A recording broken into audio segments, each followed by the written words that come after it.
Ian, the international transfer window closed just over a week ago, and we felt it'd be a good time to sit down and have a bit of a catch up about what's been a busy period for yourself and for the club at large. So just to start off, how has 2026 been so far for you?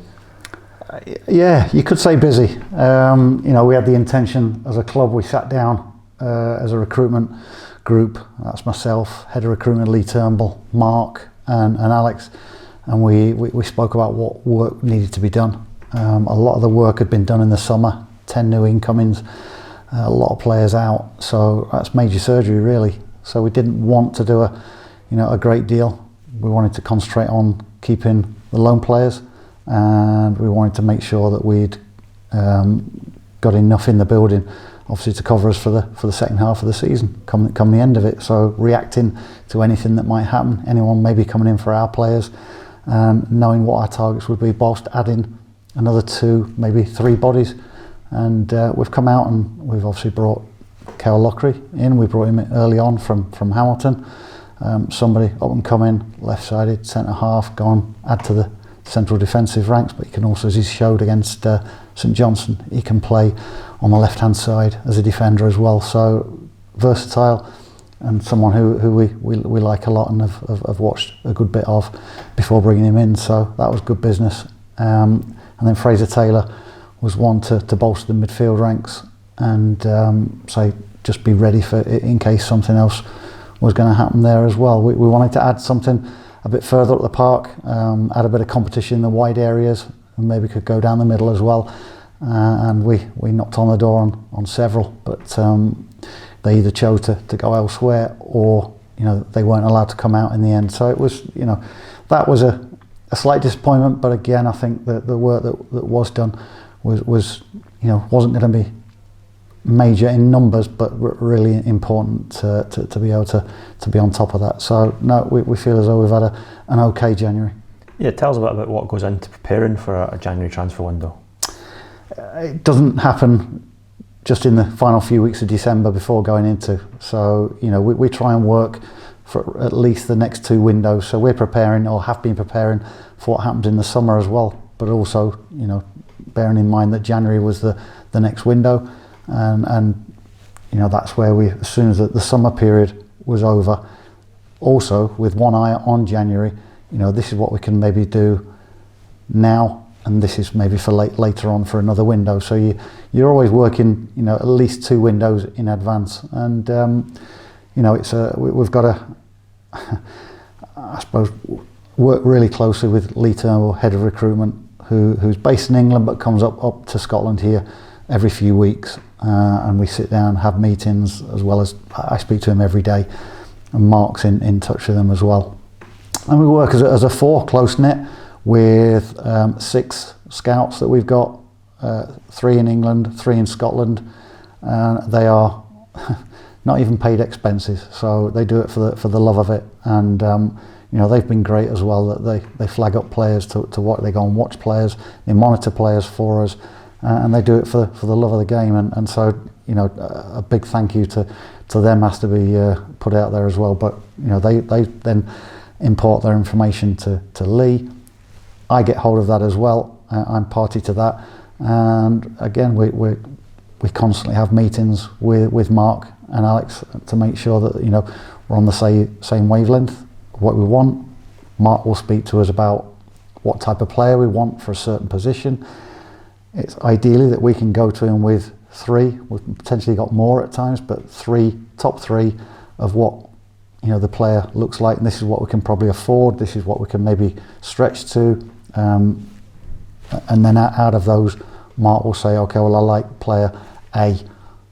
Second, I like player C, and third B, and then we go out. So Mark gets the final say on things, and I think the way we've worked, over the summer period and leading into January has gone very, very well. And there's an understanding there that nobody comes into the building unless Mark's a party to that. So absolutely on the same sheet with that when it comes to that, and I think it's worked really, really well. And as well as adding, as you touched on earlier, January was about keeping a group that's performed really well together. What kind of challenge has that presented? Yeah, and the likes of the loan players, for instance, Ossian Smith, we lost him for for a couple of weeks, but I was constantly working on Stephen Robinson that you know, we'd like him back. He'd already played for St Mirren and ourselves, so he couldn't go anywhere else. But no, to be able to get him so quickly, again, was testament and thanks to St Mirren's help with that. But you know, Oshin, as we saw in the first half of the season, was very, very important to the way Mark wants to go and play and the way that we want to go as a club. So it was great to get him back so quickly. And the two lads from Celtic, well, you know, they're I think, you know, they've developed fantastically well with us. They've enjoyed their time with us. You know, there was a period in the loan where Celtic could recall them, and you know, that date came.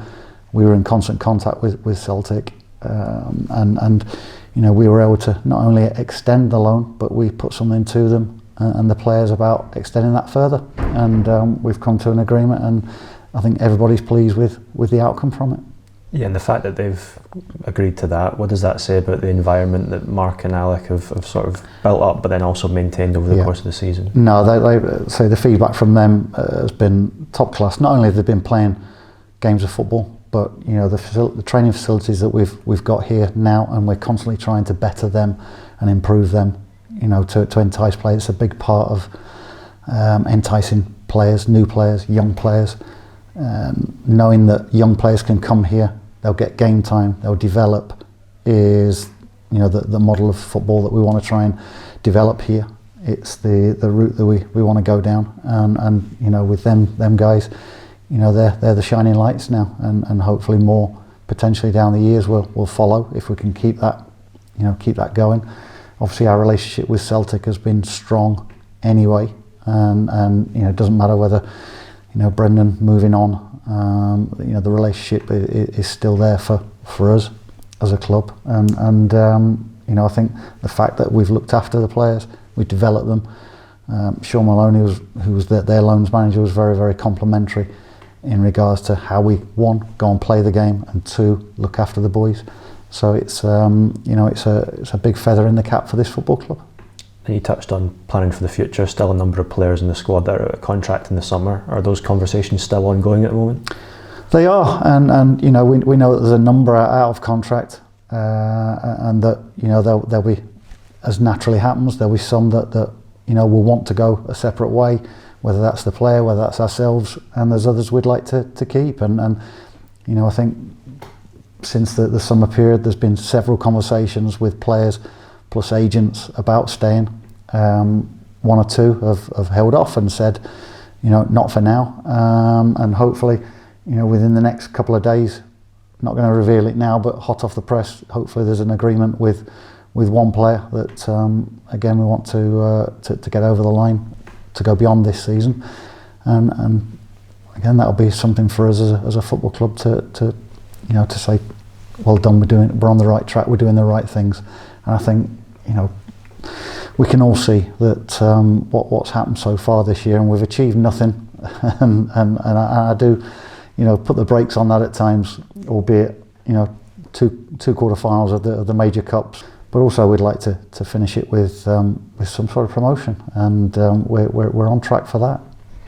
Another big part of the window has been finding loan destinations for some of our young players. Are you pleased with where we are in that regard?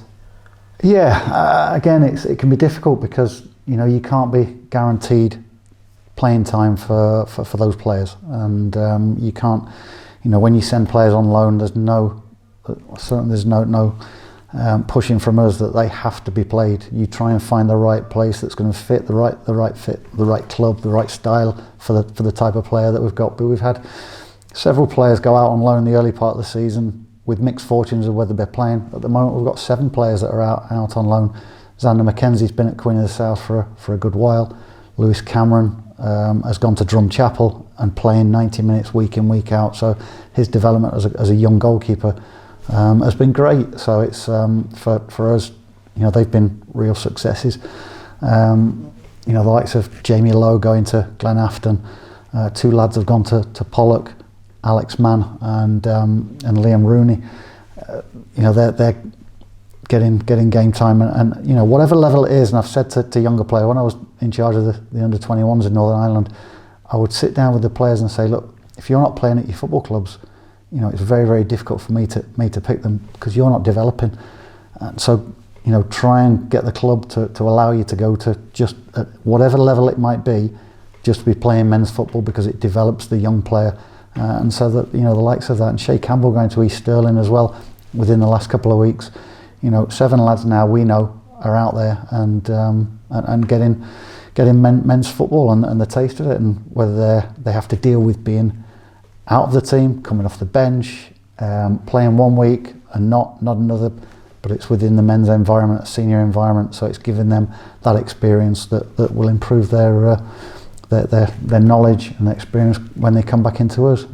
And I have to say, like, you know, someone like Liam Dolan, for instance, you know, still 16 years of age, but has been training. All these lads have been training with us as well, so they're not, you know, necessarily training with the academy. They're training with the first team, and again, that's part of bringing Mark in as the head coach, having worked at that level, coming up, knows the academy boys, but also what it means to a young player training with the first team week in, day out, week in, week out, and it just brings them on so quickly. So someone like Liam Dolan, for instance, you know, I have to say congratulations to him, because he's just been selected for the under-17s Scotland to go to a training camp in Spain to play against Poland and Norway, I believe, and you know, for a Thistle player to be recognised at this level, along with the under-21s players that we've had, Sanello and Ben McPherson whilst here, it's great. It's brilliant for a club like us. Just to round up, as we sit here just now, how close is the squad to where yourself and Mark would want it to be? You're always trying to push the boundaries, and I think that's the message from this side, really, that you know, you never really sit back and go, I'm content, I'm happy. You're always looking, how can we get better? How can we improve things? What's the next one on the horizon? What are the next positions? Are we aware that, you know, we may lose player A, B and C in the summer? So how do we need to, so, you know, work is already and has been done to replace them in the summer. What do the summer acquisitions look like?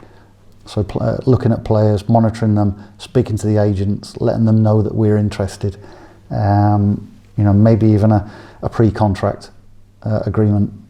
You know, those things are just natural and should be happening, and they are very much happening at this football club. So you know, it's always something that we have to have our eye on what's happening, ears to the ground, and knowing exactly what's out there in England, Scotland, Northern Ireland, Republic of Ireland, Wales, and maybe even further beyond. Remember, Sanello came from Belgium, and it's you know, acquisitions like that sometimes turn out very, very special, and that's what we're looking for.